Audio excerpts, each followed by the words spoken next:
Pre మార్కెట్కి సంబంధించిన ప్రధాన అంశాలు చర్చించుకుందాం. ముందుగా మిత్రులందరికీ స్వాగతం. ఈరోజు మే 22వ తారీఖు బుధవారం. బ్యాంక్ నిఫ్టీ ఎక్స్పైరీ ఉంది. సో ముందుగా ఏడిఆర్ సెంటిమెంట్ ఎలా ఉందనేది ఒకసారి చూద్దాం.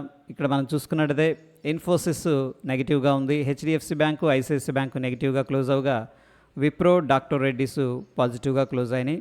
సో ఓవరాల్గా మిక్స్డ్ కాంటెక్స్ట్ అనేది మనకు కనిపిస్తూ ఉంది. ఇక ఇండియన్ ఇండిసెస్ ఎలా పర్ఫామ్ చేసినాయి అన్నది మనం చూసుకున్నట్టయితే ముఖ్యంగా ఎఫ్ఎంసీజీ నెగిటివ్గా క్లోజ్ అయింది. నిఫ్టీ బ్యాంక్, ఫైనాన్షియల్ సర్వీసెస్లో కొంత ప్రాఫిట్ బుకింగ్ అయితే జరిగినట్టు తెలుస్తూ ఉంది. ఐటీ, రియాలిటీ కూడా నెగిటివ్లో ఉన్నాయి. వెరాజ్ మనం చూసుకున్నట్టయితే metals, commodities, PSC bank, energy చాలా స్ట్రాంగ్గా పాజిటివ్గా అయితే క్లోజ్ అవటం మనం చూసామన్నమాట. ఇక గ్లోబల్ సెంటిమెంట్ ఎలా ఉందనేది ఒకసారి చూద్దాం. నిన్నటి రోజున అయితే కొద్దిగా వీక్గా కనిపించినాయి, బట్ ఈరోజు రష్యా నెగిటివ్గా ఉంది, ఏషియా మార్కెట్ జపాన్ నెగిటివ్గా ఉంది, యుఎస్ 30 అంటే డౌ జోన్స్ పాజిటివ్గా ఉంది, యూరప్ పాజిటివ్గా ఉంది, యుఎస్ పాజిటివ్గా ఉంది, German, France, South Korea, London, Hong Kong అన్నీ కూడా మైల్డ్ బుల్లిష్లో అయితే కనిపిస్తూ ఉన్నాయి. సో అగైన్ ఈరోజు మనం చూసుకున్నట్టయితే మిక్స్డ్ కాంటెక్స్ట్ అనేది కనిపిస్తుంది గ్లోబల్గా. ఇక ఎకనామిక్ క్యాలెండర్ విషయానికి వస్తే ఇంపార్టెంట్ ఈవెంట్స్లో నిన్నటి రోజున అయితే ఏమీ లేవు. ఈరోజు మనకి లండన్కి సంబంధించిన సిపిఐ డేటా అనేది రావడం జరుగుతుంది. ఇది వెరీ ఇంపార్టెంట్ డేటా అని చెప్పేసి మనం చెప్పుకోవచ్చు. దాని తర్వాత మనం చూసుకున్నట్టయితే యూఎస్కి సంబంధించిన ఎగ్జిస్టింగ్ హోమ్ సేల్స్, దాని తర్వాత క్రూడ్ ఆయిల్ ఇన్వెంటరీసు, యూఎస్కి సంబంధించిన ఎఫ్ఓఎంసి మీటింగ్ అంటే ఫెడరల్ ఓపెన్ మార్కెట్ కమిటీ అనమాట. ఇది ఫ్యూచర్లో వడ్డీ రేట్లు పెరుగుతాయా తగ్గుతాయా అనేది హింట్స్ ఇవ్వడం అనేది జరుగుతుంది. ఇది కూడా చాలా చాలా ఫండమెంటల్ ఇంపార్టెంట్ ఈవెంట్ అని చెప్పేసి చెప్పుకోవచ్చు.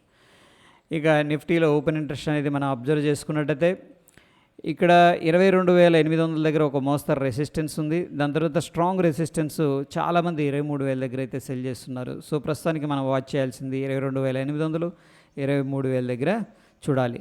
ఇక సపోర్ట్ విషయానికి వస్తే 22,400, 22,200 దగ్గర స్ట్రాంగ్ సపోర్ట్ అయితే కనిపిస్తూ ఉంది. అదేవిధంగా బ్యాంక్ నిఫ్టీ విషయానికి వస్తే మనకి ప్రస్తుతానికి ఇమీడియట్గా 48,000 రెసిస్టెన్స్ అనేది టెంపరీ రెసిస్టెన్స్గా కనిపిస్తుంది. ఒకవేళ ఆ లెవెల్ బ్రేక్అవుట్ అయిందంటే 48,200, 48,500 స్ట్రాంగ్ రెసిస్టెన్స్ ఉన్నాయి. అయితే ఫ్రెండ్స్ బ్యాంక్ నిఫ్టీలో ఎందుకో అంత స్ట్రాంగ్ సపోర్ట్ అయితే కనబడట్లేదు. స్టిల్ మనం చూసుకున్నట్టయితే 47,500 దగ్గర ఒక మోస్తరు సపోర్ట్ ఉంది, 47,000 మాత్రం స్ట్రాంగ్ సపోర్ట్ అయితే కనిపిస్తూ ఉంది. ఇక ఎఫ్ఐఎస్ డేటా అనేది మనం చూసుకున్నట్టయితే ఇండెక్స్ ఆప్షన్స్లో ఏ విధంగా వాళ్ళు ప్లాన్ చేశారనేది చూస్తే ఇక్కడ నిన్నటి రోజున కాల్స్, పుట్స్ రెండు కూడా సెల్ చేశారు. సో ఓవరాల్గా చూసుకున్నట్టయితే మైల్డ్ బేరిష్గా ఉన్నట్టు తెలుస్తుంది, మైల్డ్ బేరిష్నెస్ అనమాట. ఎందుకంటే రెండు కూడా సెల్ చేశారు. ఇక ఇండెక్స్ ఫీచర్స్లో ఏ విధంగా పొజిషన్స్ ఉన్నాయన్న విషయం అనేది మనం ఇక్కడ చూసుకున్నట్టయితే వాళ్ళైతే లాంగ్గా ఉన్నట్టు డేటా అనేది చెప్తుంది. 34,490 కాంట్రాక్ట్స్ బై చేసి పెట్టినట్టు డేటా అనేది చెప్తూ ఉంది.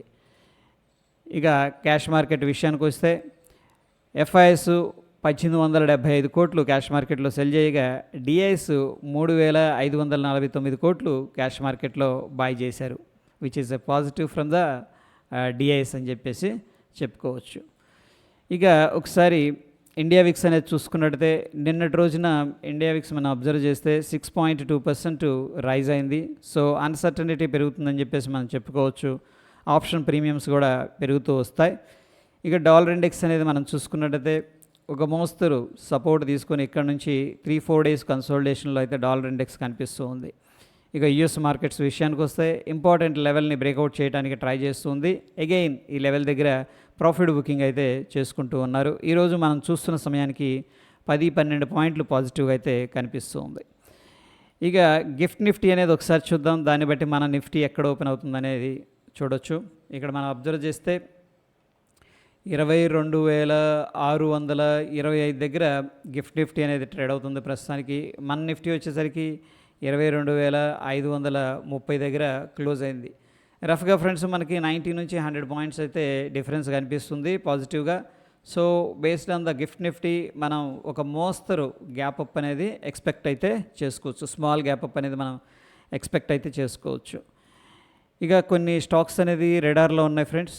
దాంట్లో ఈ యొక్క స్టాక్స్ మనం చూసుకున్నట్టయితే బిహెచ్ఎల్, పిఐ ఇండస్ట్రీస్, మెట్రోపోలిస్, షీలా ఫోమ్, పిఎన్సి ఇన్ఫ్రాటెక్, బయోకాన్, ఓకే, ఈరోజు ఫోకస్ చేయాల్సి ఉంది. ఈ యొక్క లింక్ అనేది నేను టెలిగ్రామ్లో అయితే షేర్ చేస్తాను, అక్కడ నుంచి మీరు ఈ ఒక్కసారి చూడండి.